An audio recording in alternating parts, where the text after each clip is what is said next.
Skin जी आहे, स्किनचा रंग जो ठरवतो, काळा गोरा जो काही रंग ठरवतो किंवा स्किनशी संबंधित जे आहे त्याला म्हणायचं प्राजक पित्त. तर त्या त्या ठिकाणचं पित्त बिघडलं की त्या त्या ठिकाणी त्याची विकृती लक्षणं दिसायला लागतात आपल्याला.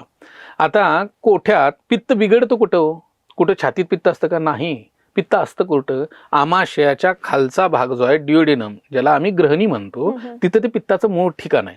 तिथं लिव्हरमधनं पित्त सिक्रेट होतं आणि तिथं अन्न पचन व्हायला लागतं. आता तो बिघाड झाला, तो ग्रहणी बिघडली, तिथलं फंक्शन डॅमेज झालं, तर मग पित्त तिथं तुम्हाला लक्षण दिसतात का? नाही दिसत. तुम्हाला कुठे दिसतात?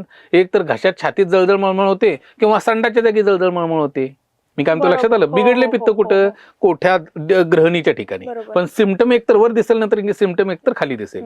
तसं ज्यावेळेस डोळ्यात पित्त बिघडायला लागतं, म्हणजे शरीरात कुठेही बिघाड झालाय पित्ताचा, म्हणजे लिव्हरमध्ये आहे, पोटाशी संबंधित आहे, जागरण आहे, कोणत्याही पद्धतीनं शरीरातलं पित्त खराब झालं आणि त्याचा परिणाम डोळ्यावर यायला लागलाय, म्हणजे शरीरात पित्त खराब झालं आणि त्वचेवर परिणाम आला तर त्वचेवर लक्षणं दिसतील.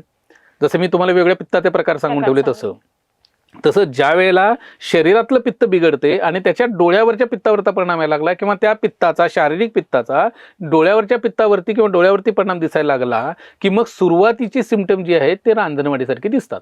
मग काही लोकांना डोळे वारंवार लाल होतात, काही डोळ्यांच्या पापण्यांना सूज येते, काहींना रांजणवाडी येते, काही लोकांना फोटोफोबिया म्हणजे लाईट सहन होत नाही, म्हणजे सूर्यप्रकाश नकोसा वाटायला लागतो. ही सुरुवातीची सिमटम असतात. ह्या वेळेला लक्ष दिले गेलं पाहिजे. शरीर काय म्हणतं, ह्या वेळेला तुम्ही लक्ष द्या. तुम्ही नाही दिलं तर मग काय होणार आहे? 1, 2, 3, 4, 5 वर्ष, 7 वर्ष फ्रिक्वेंटली त्या ठराविक कालावधीत तुम्हाला रांजणवाडी येईल, तुम्हाला ठराविक कालावधीत डोळे लाल होतील, त्या ठराविक कालावधीत तुमच्या पापण्यांना सूज येईल आणि ते स्वतःहून कमी होईल.